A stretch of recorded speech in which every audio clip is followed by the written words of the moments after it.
My job is all about purpose. Just the ability to make a difference, to help someone be able to go home at the end of the day. My great-grandfather started the volunteer fire department in Springfield, Nebraska. My grandmother was a nurse. My uncle was a fire chief in Atlanta, Georgia. So somewhere down the line, it was my purpose to be doing this. Yeah, we're a family here. The data we get from Rapid SOS is life-saving.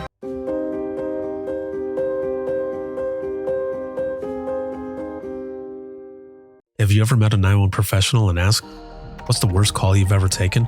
Well, here's your answer. I heard your last breath the night you flipped your four-wheeler. I tried to call you the day you committed suicide by driving your car into a tree. Blue face, cold to the touch. I helped you with CPR after you found your infant face down, not breathing. It messed me up. I did everything I could, but it wasn't enough. You were with me from the beginning, Grandma. 27 years later, I took the 911 call when you died. How fitting to be there for me in the beginning, and I was there for you in the end. I miss you, Grandma. I am 911. This is but a glimpse into the world of emergency dispatch. But what is it really like to answer a call during someone's nightmare? What is the impact of the first responder answering the call? Available on Amazon or where you purchase your favorite books and ebooks. Imagine listening. Your worst day is our everyday.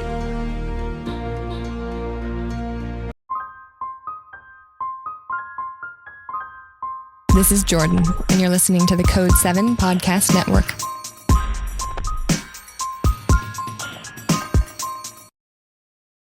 Warning. This episode contains the 3 A's of podcasting: adult content, adult language, and awesomeness. You've been warned. Just off in general. There is a certain part of us, not just us, but I think anybody in this profession, really, that it's the humanity in us, that even though there's, a chuckle, there's something behind it. And it's more so that it feels like a loss too. There's a part where it's a loss. And you think, well, that's how we find out that people have either moved away or passed away, especially if the person is elderly and how close or how high they are in age, rather. That's how you know that someone is gone. And there's that little bit where it's like, oh, damn, like I'm actually going to kind of miss having these exchanges, with some of these folks.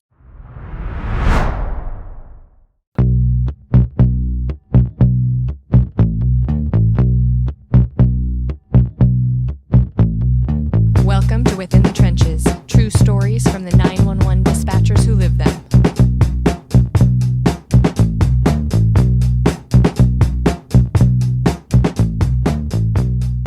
Yo, what is going on? Good afternoon. It is, I almost said October. Wow. Yeah, that's kind of funny. I looked up at the date, and it's April 15th, but for whatever reason, it came in, I don't know, my brain was saying October. Now, I don't know what the hell is going on with Instagram over here. What happened, Instagram? Did you end up changing your settings again? No. Oh, why? Why did you switch it? What the heck? All right. Well, I don't know, but my face on Instagram is like right here. Just like, poof. Not cool, man. Not cool. Yeah, I don't know. I'm not sure why it switched and why it's like that now.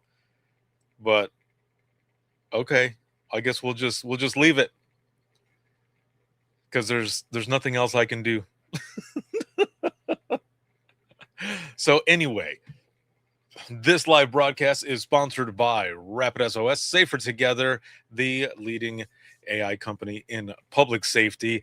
And this is, thank you, Jason. Yeah, thank you. I appreciate it. Yeah, it's widescreen and everything over here, But on Instagram, it's just like, just it's like right here.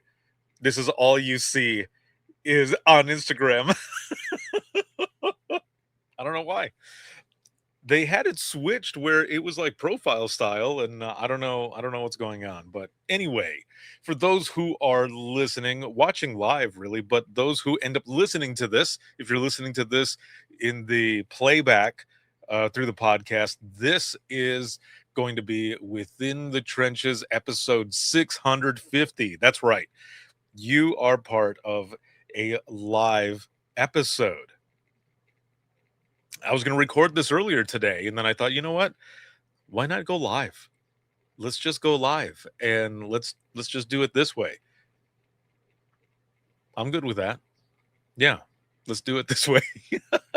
So I might have a guest join me in a little while. I believe they're in the meeting currently, but I wanted to jump in today and record this episode, put this out there, and everything to give thanks. That's what this week's episode is going to be. I know you guys are getting hit with recognition, thanks, and everything all over the place. And damn it, you deserve it. So I wanted to come on as well to not just say that, but to share a few things. So, we've got National Public Safety Telecommunicators Week going on right now. Again, it's April 15th. It's on a Wednesday today.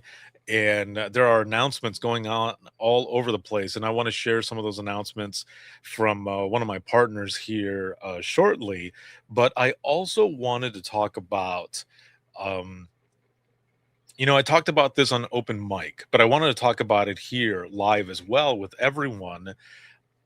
Last week, I had the honor of teaching out in Kansas in Leawood PD. And I had a lot of fun with the attendees there. We had so much fun. We did a 4-hour version, which is the power of storytelling, of my 8-hour communications course, and it covers a little bit about myself to share my story with the attendees, but then we jump into the peer support section of that, which is Imagine Listening. And if you've been in Imagine Listening session, you know exactly what that is all about. So we went through that, and then we had a 2-hour block that is recruitment through the power of storytelling. And in that session, which I think I'm going to be sharing an hour version of that, I'm trying to remember which conference, at the Michigan conference, because if you're going to the Michigan Nina Apco conference, I'll be there as one of the keynote speakers.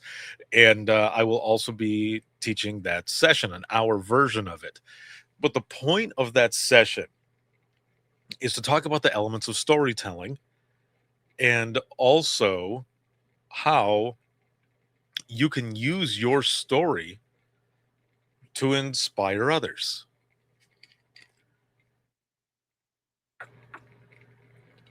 And because, and I say this all the time, it is quite possible that you could be the one who ends up being asked to, or is potentially voluntold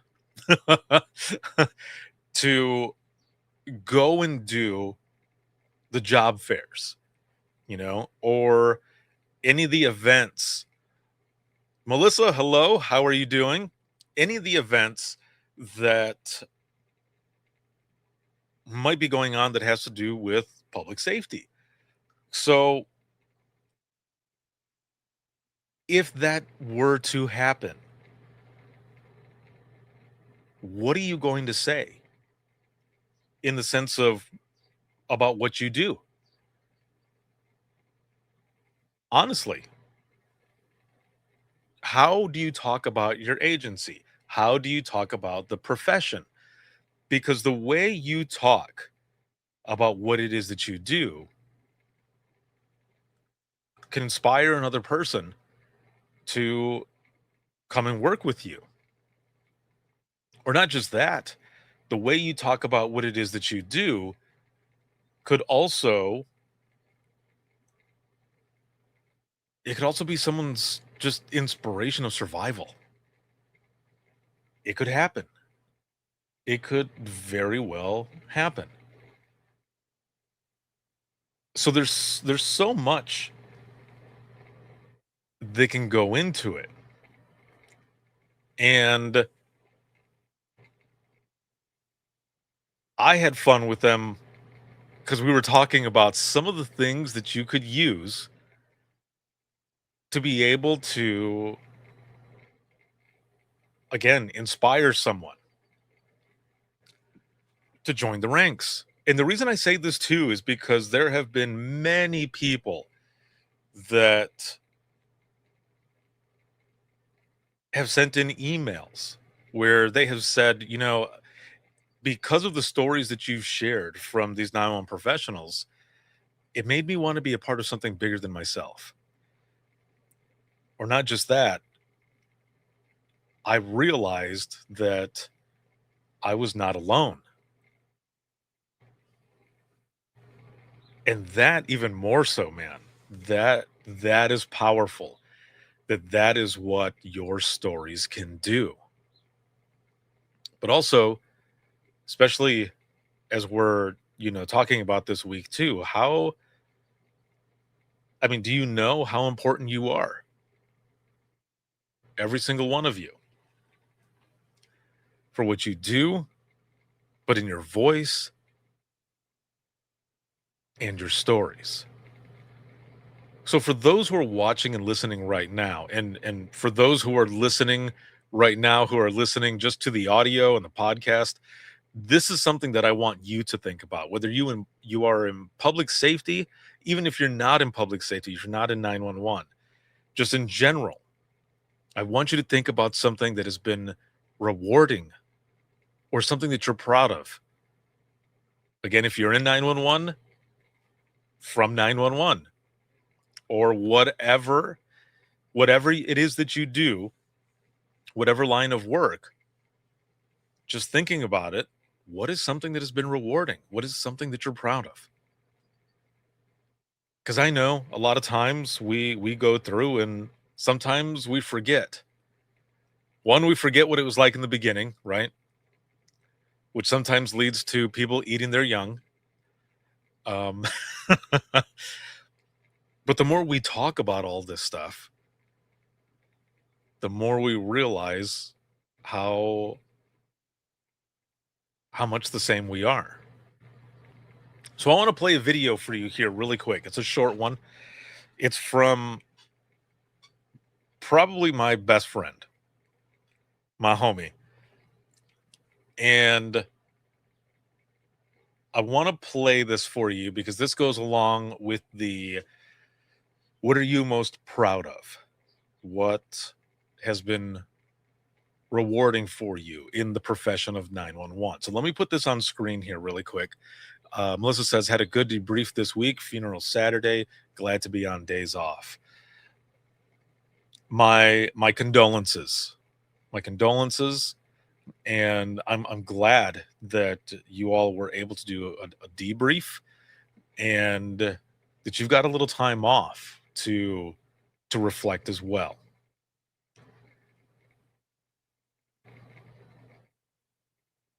Remember to reach out. If you need anything, or anyone who is watching and listening, just don't ever be afraid to reach out to those around you. So let me put this on screen here really quick. All right, here we go.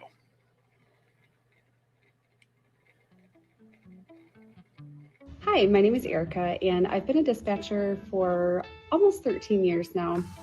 And something that I am proud of as a dispatcher is just knowing that every day, every phone call that I take, I have the opportunity to help someone when they need it the most. Even though I am not able to physically be on scene, I am there providing instructions and using techniques to be able to help calm people in their moments when they need it most.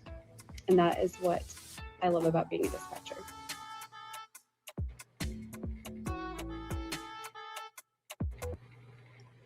I love it. I have known Erica for, over a decade now, maybe. we've known each other for a long time. And I love her message, how things have been rewarding for her, what she's proud of. And she was also trainer of the year at one time, and a lot of folks that look towards her for a lot of guidance, especially through training and just after training. So thank you for what you do. I want to share as well, because of this week, just kind of some stories. And for those who are watching and listening, National Public Safety Telecommunicators Week is a week where we recognize the known heroes, professionals who do this job and don't always get a lot of recognition. And but I think it's getting better. It gets better every year.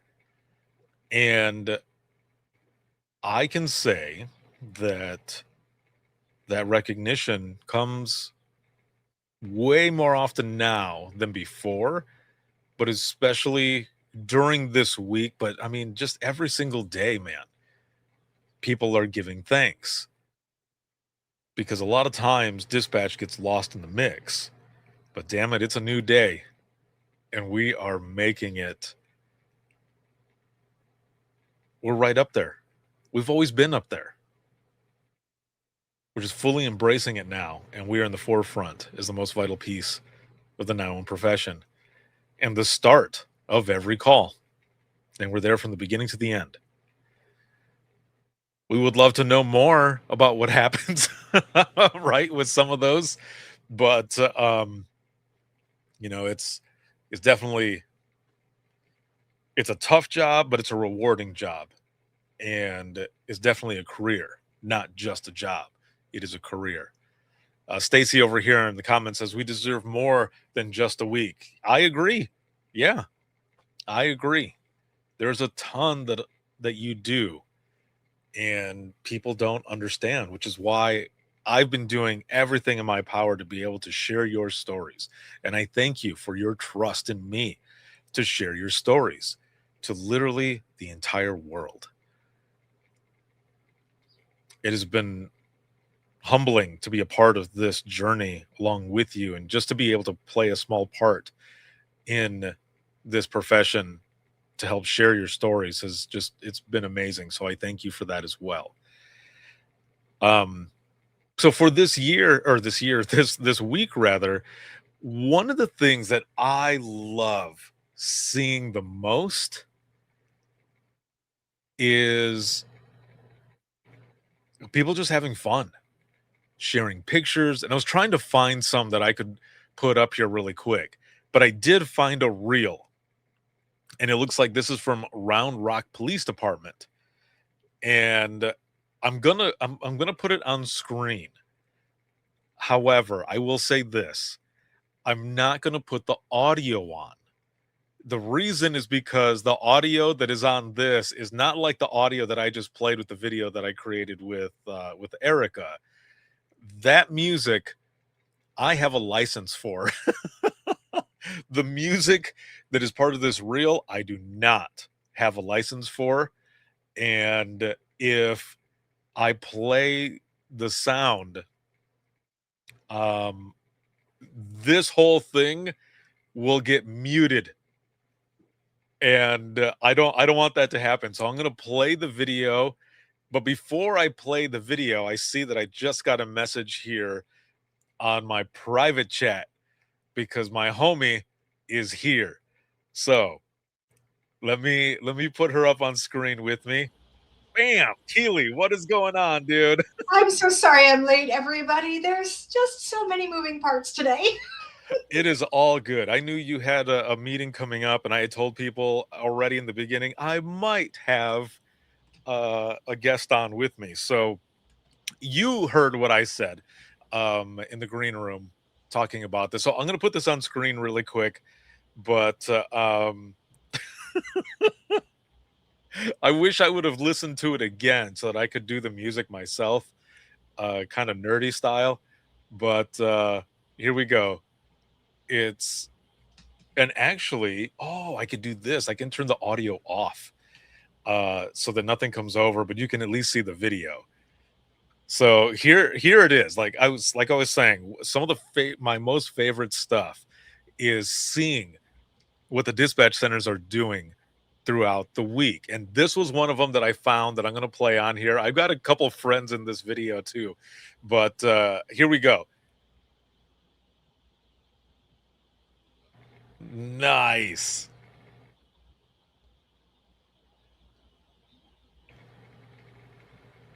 Happy National Public Safety Telecommunicators Week. So I will say really quick, even though you couldn't hear the music, I believe as soon as you hit play, it goes something like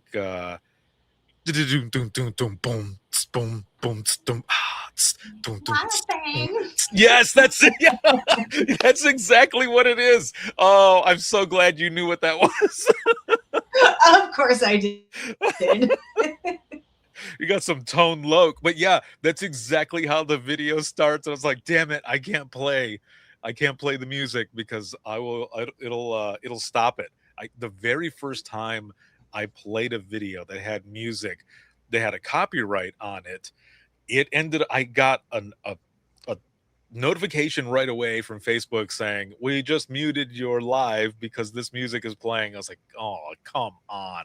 So live, I had to dispute it, and then they let it go, and then I was able to do it. But I thought, man, Joe Serio, what's up, bro? Says some awesome folks at Round Rock PD. Hell yes. Those are some excellent people.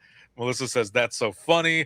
Oh, it was, yeah. So stuff like that. So I'll ask you, Keely, what are some of the things that you like seeing out of TC Week on social media from the dispatch centers from all around the country? I mean, we've gotten more creative over the years, right? Like, I remember when we started off, and like this was not a thing. Like we didn't do this. I know you've said this before on Yep. some of your podcasts recently. Like, this week was never a thing when I started in the Stone Age. So like, the fact that now we are seeing just the creativity. I mean, we have theme weeks and like social media reels that are going out. And I mean, I was in Parma, Ohio during TC Week last time. I think it was Parma, and they had the whole circus theme in there. And it's like, it's funny because it is a three-ring circus most of the time, and there's always a master of ceremonies that is running that three-ring circus. So like, you know, doing that it's just, and like the ideas that as a director, as a director, it was one of the most exhausting weeks for me because there was so much planning that went into it to make sure that it made sense to the team, that it wasn't just a pizza party for somebody, and that if all I could afford was a pizza party,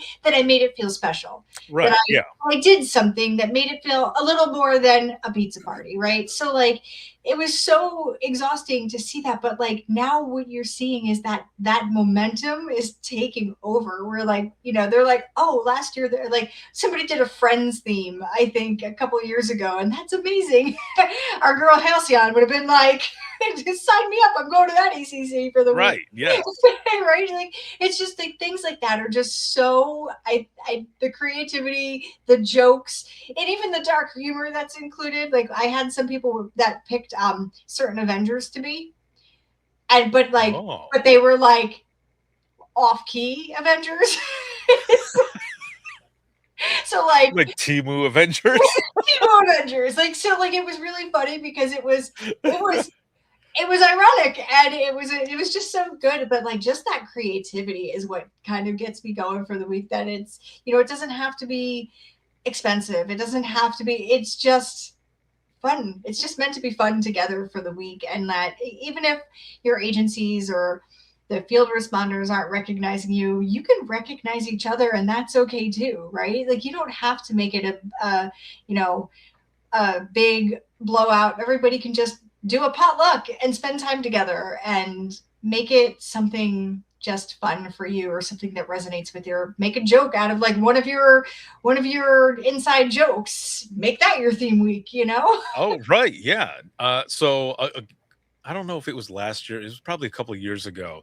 You weren't on yet, but I played a video with my girl Erica out of Michigan, and she was doing her most rewarding, most proud of, and I'm pretty sure this was for TC Week.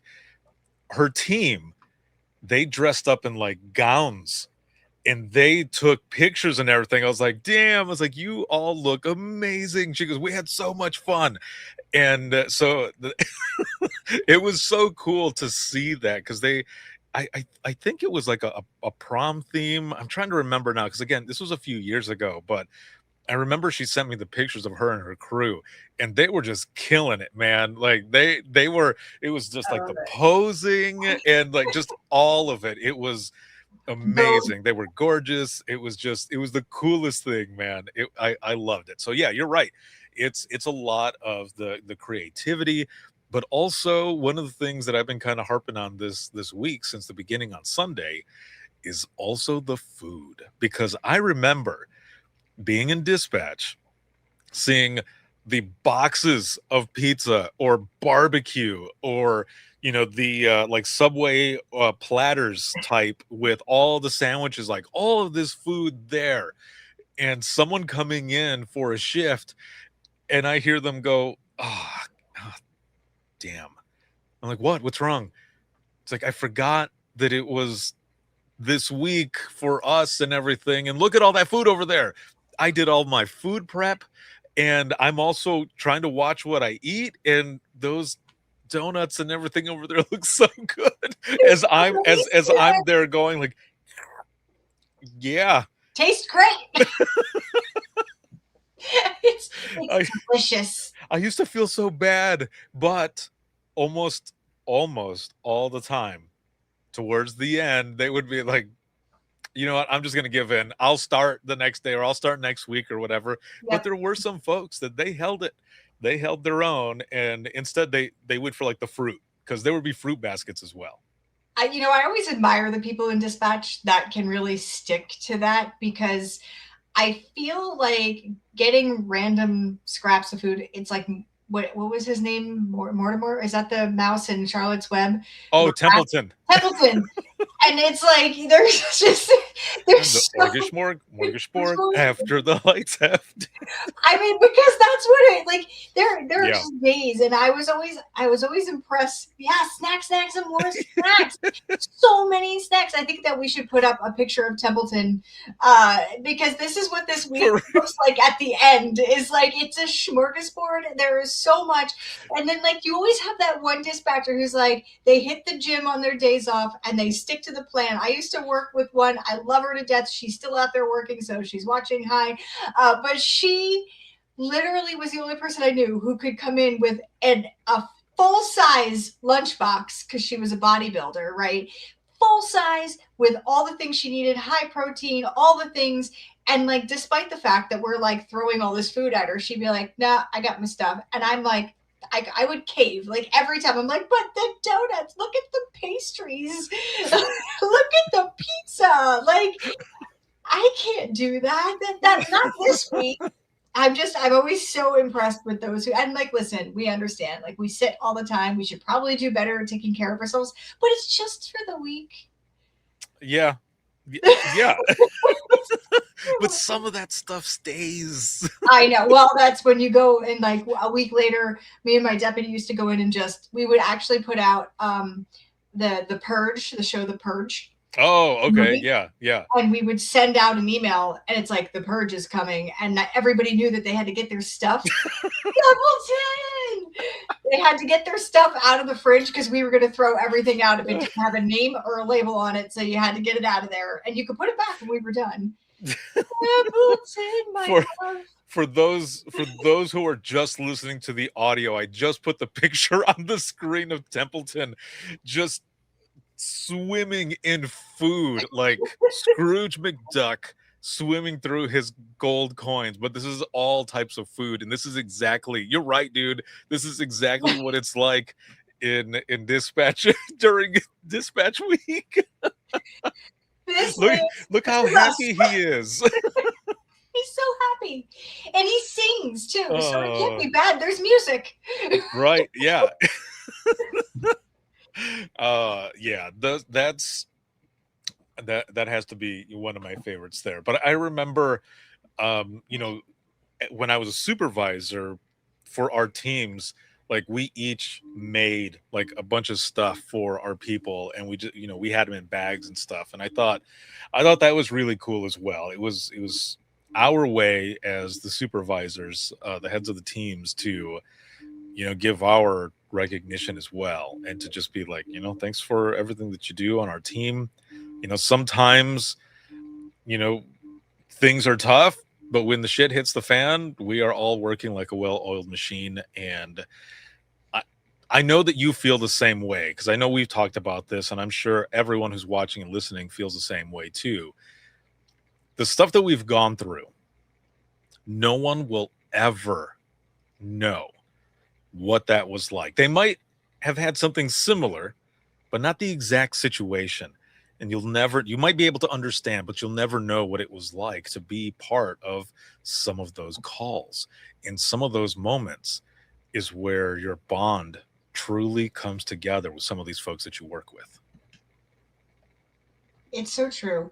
I mean, you know, I think there's something to be said about that connectivity. Like it's almost like that, you know, forged in trauma relationships that you have. And while you might not think that they're healthy, they're helpful, right? Like, you know, you don't have the way that we touch the world in crisis is not the same that a police officer does. It's not the same that a firefighter does. It's not the same that an EMT or paramedic does, right? Like our situation is like in that stage of discovery. So where that emotion is high, where all of that is high. So it's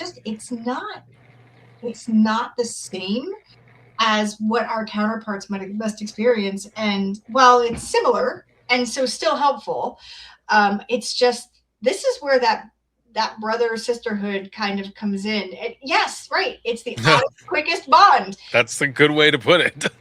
It really is. And it's again, it's like forged in this weird space. And like, it's funny because I look back at, like, even to this day, I still get text messages from my former center, right? Like they'll send me things, especially when they get my email from Rapid SOS. They'll be like, hey, we miss you. But also, did you hear about this? And like, for example, I think I told you this story. Just recently, we had one of our frequent flyers pass. And I must have gotten 6 text messages that day from the center that was like, you're never going to believe he's gone. It was like, but it's like that connection. Like, yeah, I wouldn't have been able to have the same chuckle with them over somebody's passing as everybody else would be like, that's really mean. Right. Yeah. But it's like, it's not meant to be mean. It was like, it's just who we are at our core, for sure. yeah.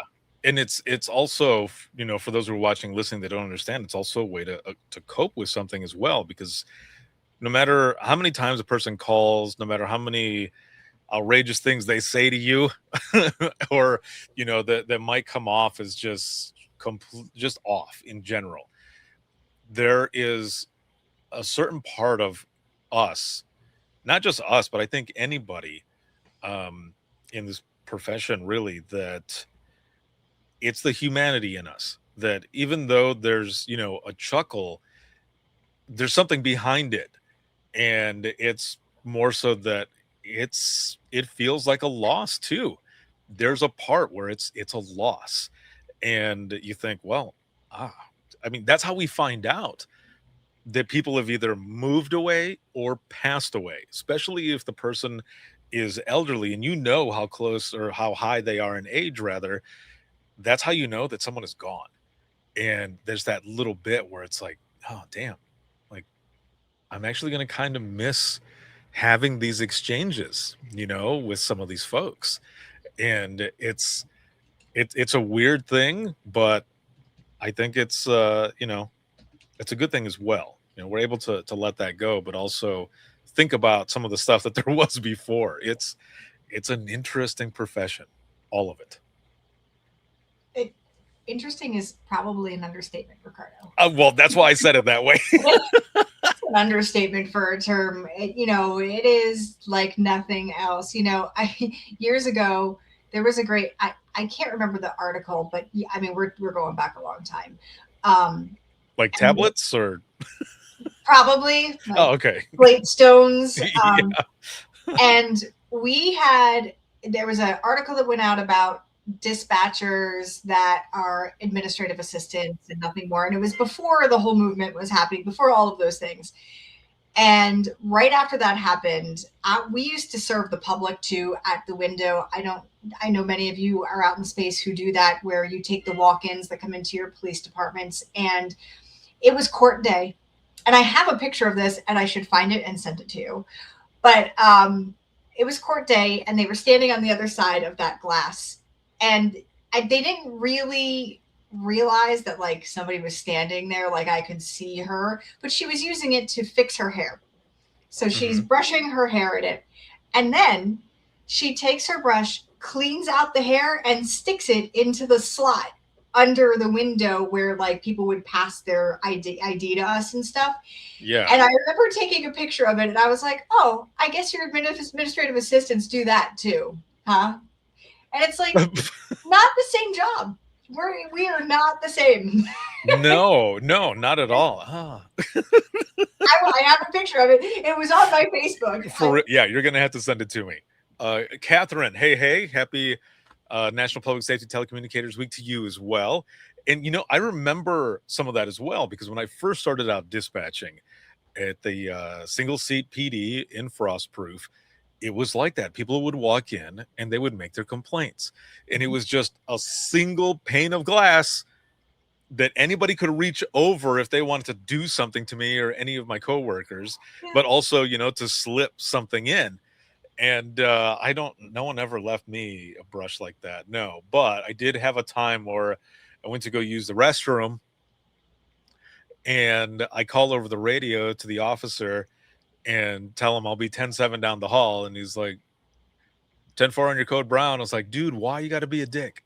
Like, what's that all about? Like, the chief is listening. And then, I go to the bathroom and I come back and there's someone standing there at the window, and I'm just in shock. And how long have you been there? How long have you been waiting? And he's like, long enough. I was like, oh my God. And like, and how many times we used to have to call an officer in, and sometimes they would think it's funny and stop a car. Oh, dude. Now that is a dick move. That's a dick move right there. They would do it all the time. You'd be like, hey, 101, can you 19? Right? So I can single O. They had single O and double O. That's how they did it. And these guys would literally stop because they'd be like, yeah, 10-4. And then 5 minutes later, MV stop. And you're like, oh, meanwhile, you've already been doing the dance for like an hour trying not to bother anybody. Right. Yeah. That's so messed up.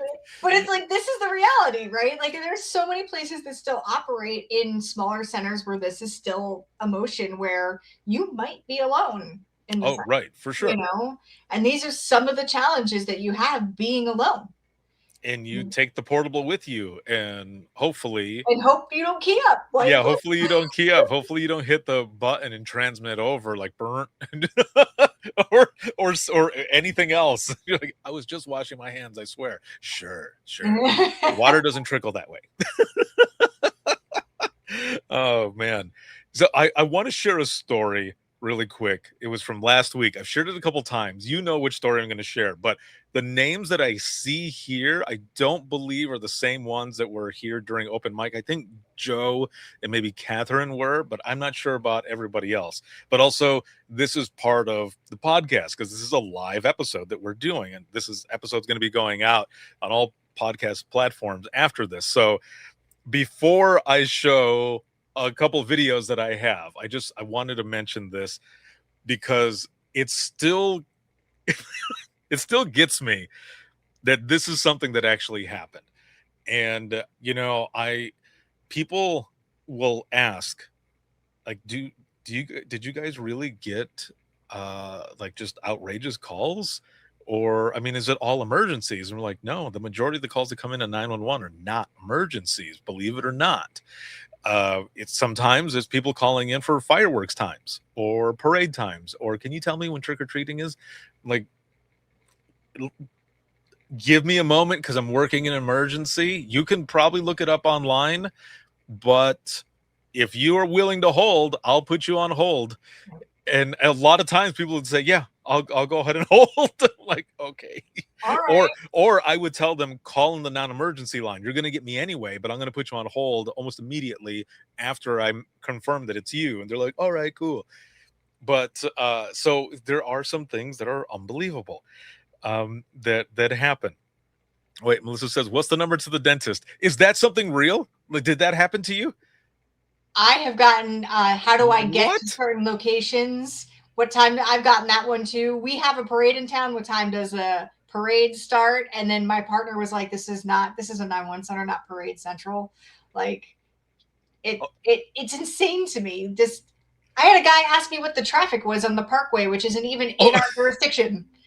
Like, why would I know that? It's not even mine. And then he argued with me on where the Parkway was. This was this week. Oh my God! It was just this week that they called for the number to the dentist. And for you, what you were saying too, it's like, dude, come on. Or when there was like blizzard like weather going on when I was dispatching in Southwest Michigan, and they would say, yeah, I just want to check to see what the weather's like. And I remember one of the times it was like, it's a whiteout out there. Oh, so should I be driving? I'm like, sir or ma'am, I don't remember, like whoever it was like, that is your choice. I'm taking multiple calls for vehicles and ditches, so you can take it for what it is. Good luck. Yeah. Yeah. Plan for ditch time is what we would say. Give yourself an extra hour for that one. Just a little extra. Melissa says, where's the tornado shelter in my town? See, these are other things. But, also at the same time, you don't know what you don't know. And if anything, just please call the non-emergency line, not the emergency line. But then again, if it's for a tornado shelter in the town, that's their emergency. So, I mean, it's a fine line for that one, I would say. If I've got the moment, I'll tell them, for something like that especially. But so you've got people calling in saying different things, but this call specifically was pretty interesting. And this one was during an open mic that I recently did, and this will be part of the Imagine Listening podcast. The Imagine Listening episode will go out first next week, and then the following week will be the open mic one, and that is where oh my God, you just sent it. and that is where you'll hear the rest of the story. But really quick, just so that I so that I don't forget, this is not what I thought you were sending at first, but I'm going to put it on screen before I tell the story.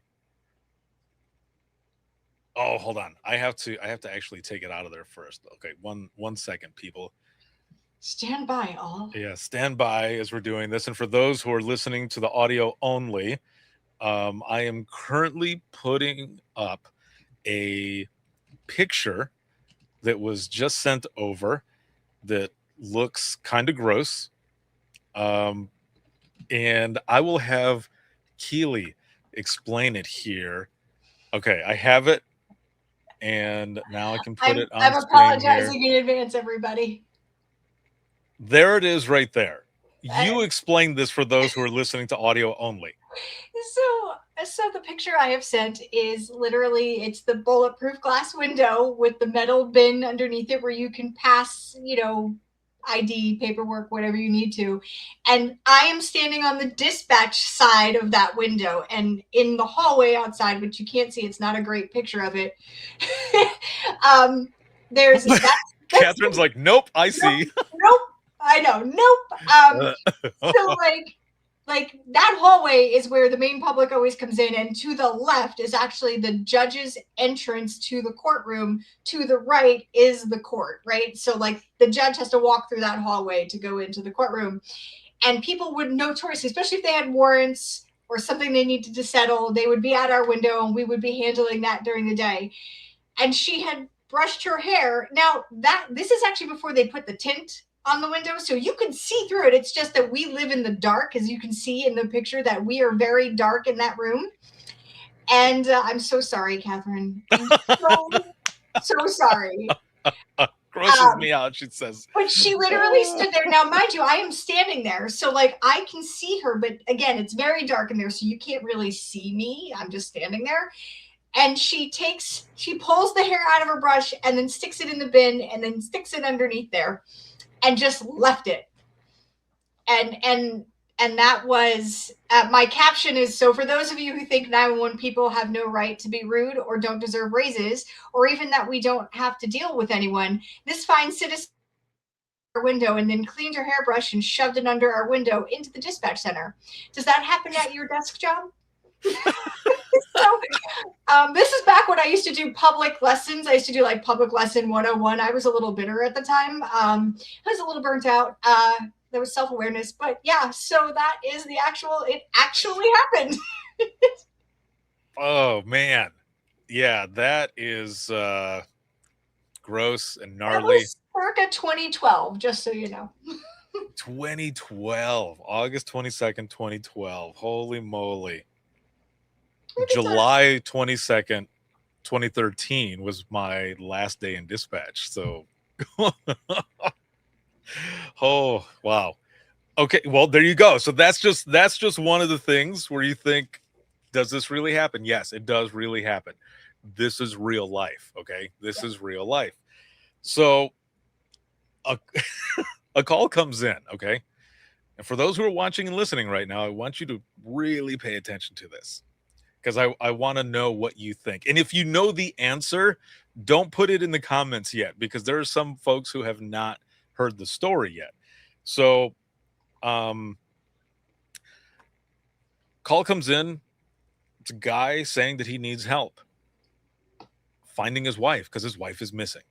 Dispatch ends up taking all the information, says, we'll get somebody out there to talk to you and all. And the guy is like, I mean, you don't understand. My wife is in the house. Okay.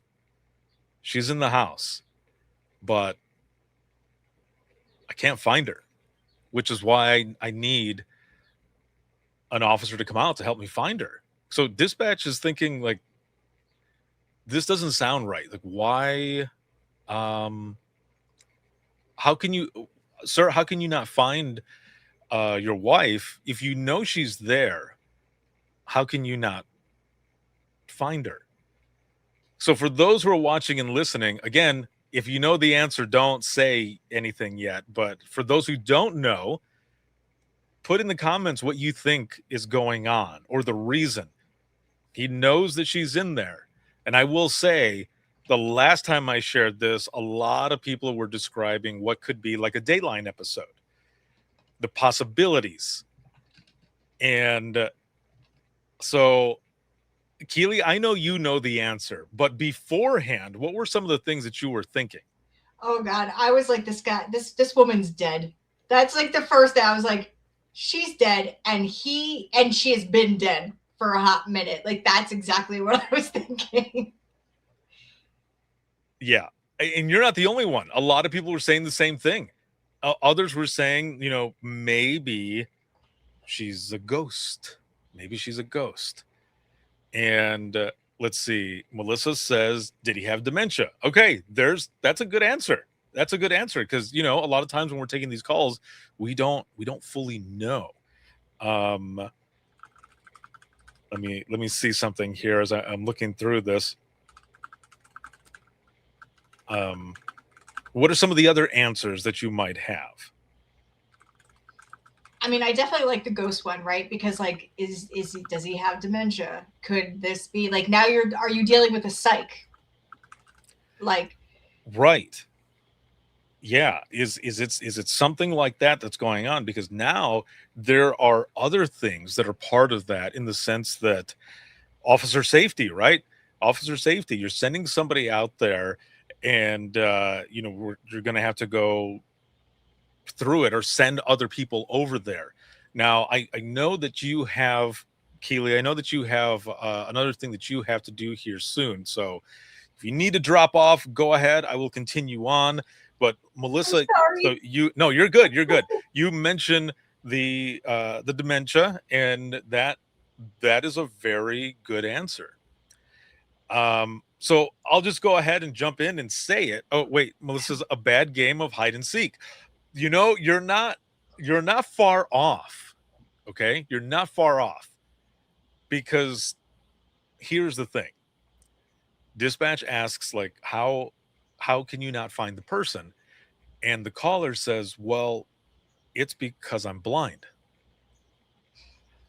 And and the person who's telling the story is like, oh, and everybody in the room was like, oh, no way. Like, oh crap. Like, and a lot of times people don't just say that, right? They don't say it right off the bat. But so, you know, it went through the conversation a bit, and then the guy's like, it's because I'm blind. That's why I need an officer to come out here. Melissa's response. She's like, or he says, that's why I need you to come out here, because I'm blind and I can't find her. So get this, officers get out there. Okay. They search the home. They find the wife. And they found her hiding. I don't know where she was hiding. This wasn't a game they were playing. Okay. The husband was not hurt. There was nothing physically wrong with him. He wasn't in danger. He just couldn't find his wife. And what it turned out was that the wife had told the officers, well, I had just had enough of his shit. Oh no, dude. So a lot of people were saying, I want to know what he did. I wonder what he did. That she just decided. She's like, I'm done with you. I know. Like, I'm done for the day. I wonder what happened for her to just be silent and go hide somewhere. So here's the other thing. Like, it's beautiful a little bit, though. I aspire to be her. Just saying. I wonder, though, is cold as this shit sounds, I wonder wherever it was that she was hiding, because I don't know where she was hiding. I don't think the person telling the story said where the person was hiding after all, but wherever they were hiding and the husband was calling out looking for him, I wonder if the wife was like snickering to herself, like, he's never going to find me. But she probably never thought that he was going to call 911 either. Never. Dude. Absolutely never. She was like, I'm safe here because he won't do that. Yeah, exactly. Now, while I was out there, I got a chance to stop at Johnson County Emergency Communications. And these are the last couple of videos that I'm going to play here. And this one, my homie Carrie got a hold of me, was like, you're only about 8 minutes away. Come and visit us. And I was like, sweet. Yeah, I'll come and visit you guys. Excuse me. I also wanted to learn about some of the technology that they use there and how they use it and how excited they are for it. So I want to play this for you guys here really quick. Let me just throw this on screen. Make sure the audio is going through. All right, here we go.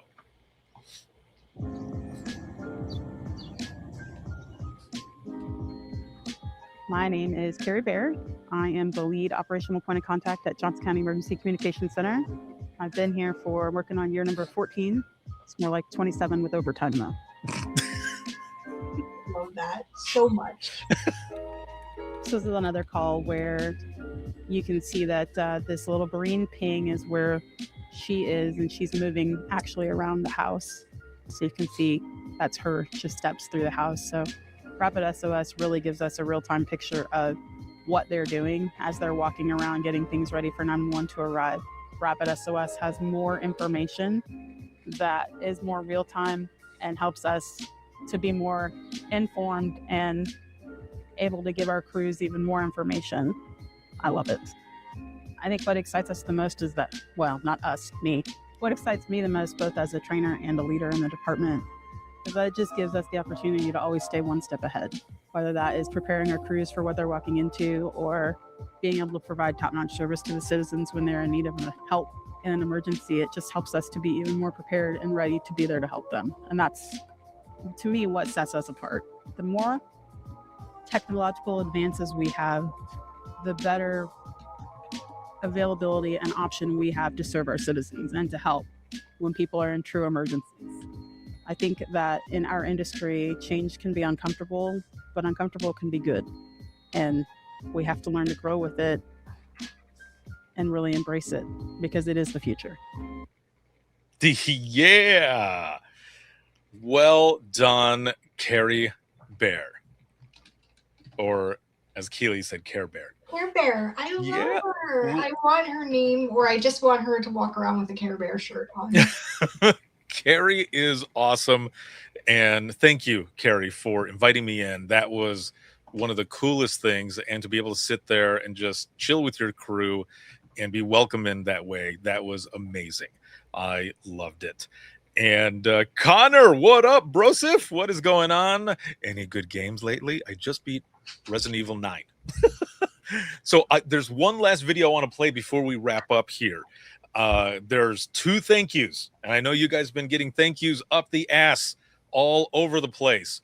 But this one is a big one. And Keely has got to run. She's going to be heading out.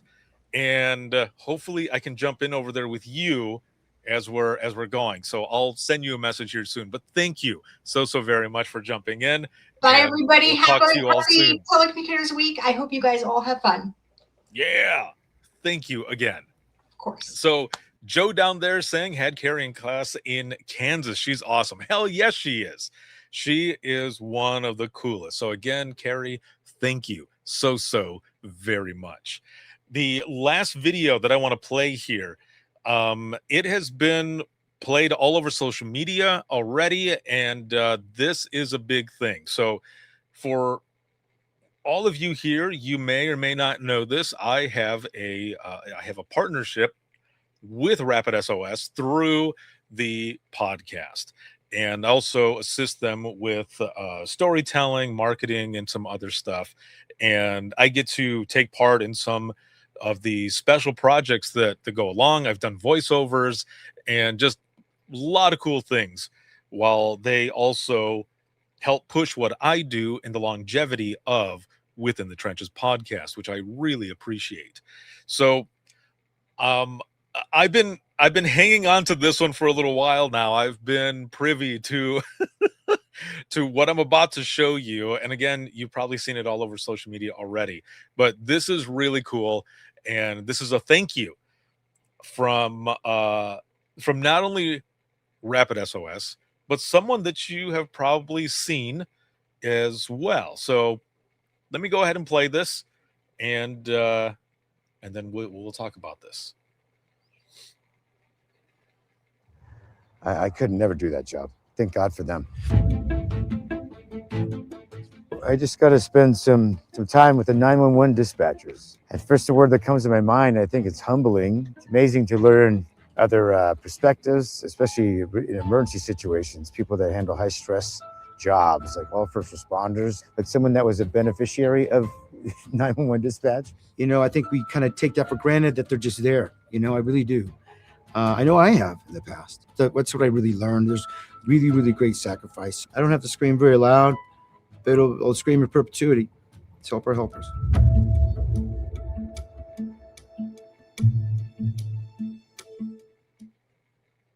So that was just a short video on a big thank you to the 911 professionals from all over. And if you don't know Jeremy Renner's story, a few years ago, he was in a horrific accident where a snowcat, not just a snowcat, his snowcat, ran him over. The dude had like 30 broken bones. I mean, he was very close to passing away. And when he tells his story, like if you have not read his book or heard it on Audible, use a credit to go get that book, because he is the one doing the voiceover. And he says right off the bat, he goes, I didn't want to do this. I did not. It's like author's note. And then he goes, I did not want to do this. I did not want to write this book, but basically if it could help someone, he wanted to do it. And he talks about what happened. The 911 audio was in there as well. And he talks about how he just needed his next breath, like my next breath. Like that's all he needed. And he's explaining this. And there are a few portions of it where when he's talking about it, I got emotional myself, just picturing him in that moment. And then now to do this thank you to 911 professionals alongside Rapid SOS, and also joining their mission on helping the helpers, as he put it, with life-saving technology. There's way more that's going to be coming out with it as well. So, if you are not already, make sure to follow Rapid SOS on their social media, especially on Instagram.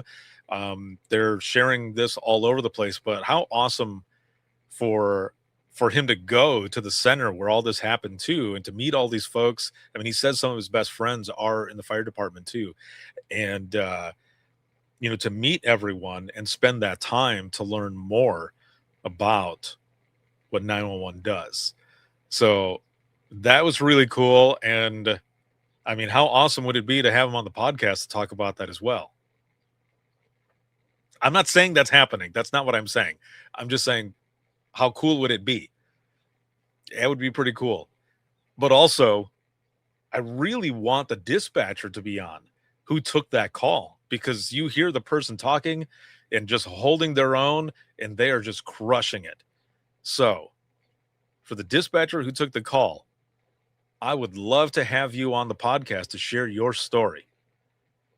Yes, Jeremy would be awesome, but it is you, 911 professional, that put everything in motion. And I would love to have you on to share your story. That would be badass. That would be truly an honor. So I'm going to do my best to make that shit happen. So with that said, with all of these great things that are happening this week, again, we recognize all of you for what it is that you do. And as I said earlier, though, not just this week, but every single day, what you do in this profession, in this career. Thank you. Hold your head up high. Not a lot of people can do this. I'm proud of every single one of you. And again, I'm humbled and honored to be able to play a small part in your journey, in your story, in public safety with you in 911. Thank you. Because everything I do wouldn't be what it is without all of the work that you do in sharing your stories and your trust in me to share those stories. So thank you. The last thing I want to share here before we wrap up this episode, it does give Reno 911 a different image, that's for sure. The last thing I want to share here, I'm going to throw it on screen. Boom! The Mayan Ranch. And if you don't know, here it is. For the past few years, I have had the honor to instruct at the 911 leadership training event, hosted by my good friend and brother, Joe Serio of the 360 Dispatcher, held at the Mayan Ranch in Bandera, Texas. Dude, this is a unique experience, a week-long unique experience that it's hard to describe. Many people have said life-changing. So many things have happened to folks that have gone to, right there, Connor says it, best life-changing experience of my life.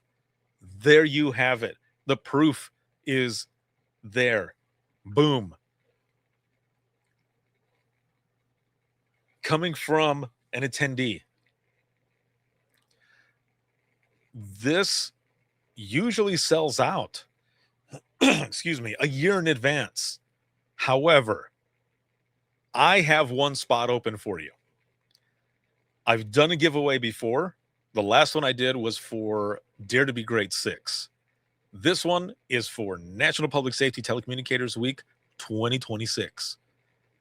And it is an honor to be able to offer it.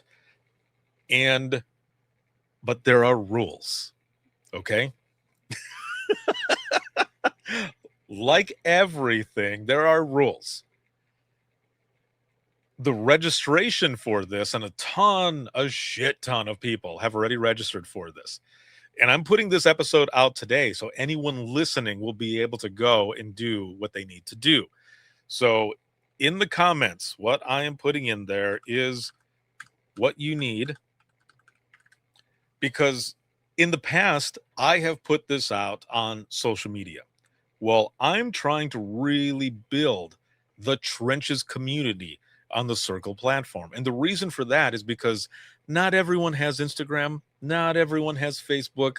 So in order to not have to go all over the place, I want to do it in one spot, just one spot.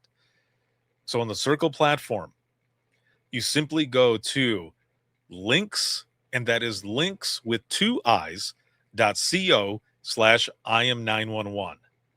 Once you go there, scroll down just a little bit, and there is a button and some text that says the Trenches community. This is a free community, okay? It is a free community. And actually, well, I have this up, so I don't know that it'll put it up here. So either way, once you go to that community, there are rules to start out that basically says don't be a dick to people or I will kick you out. Introduce yourself. There's a space that says say hello. Introduce yourself to the community. And then in the general discussion space, I have a post in there that says National Public Safety Telecommunicators Week, but just in the first letters. Giveaway information. All you have to do is be a member of the community, fill out the registration. The link is within that post.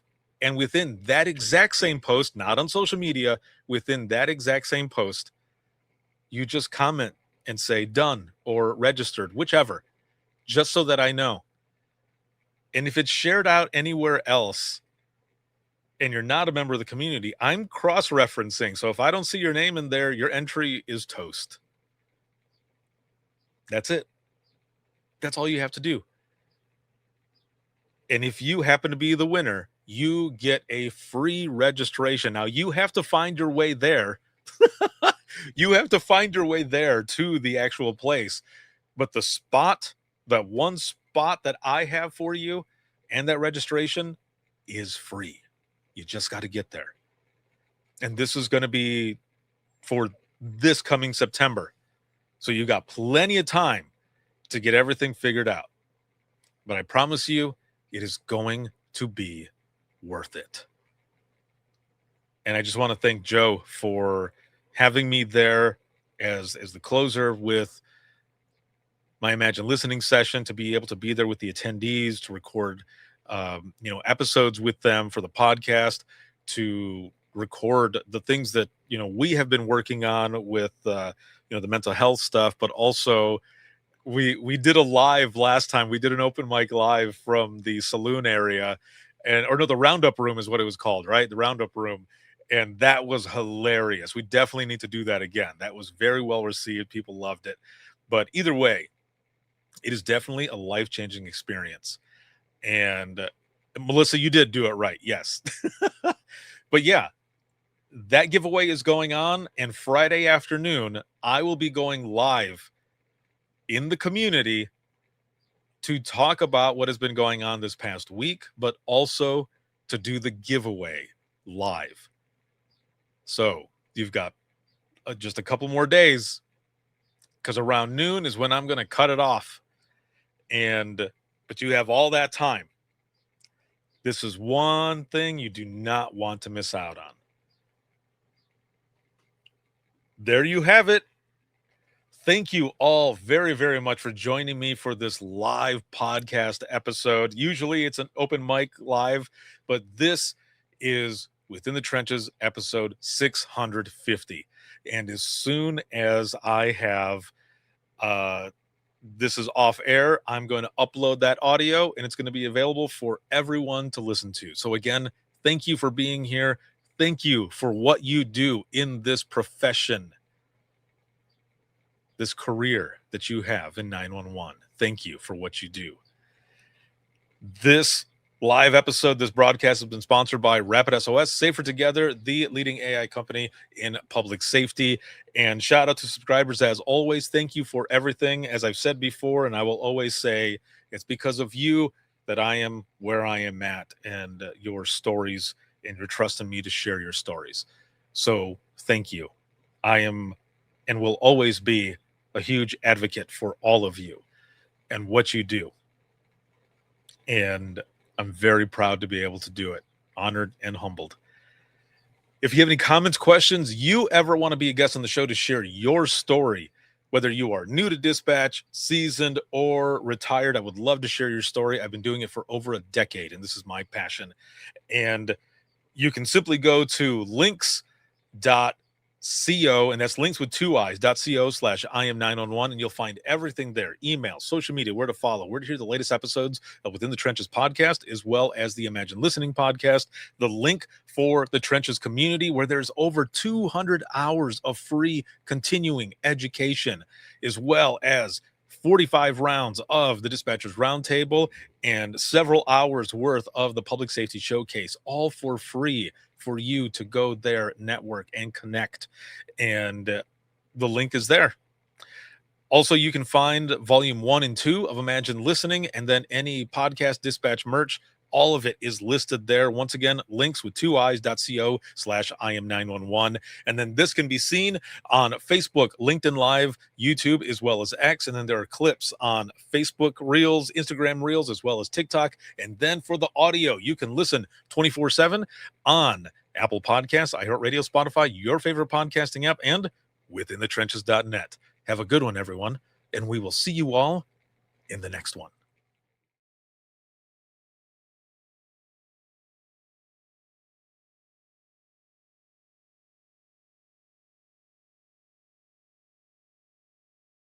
Imagine listening to someone's worst day every single day.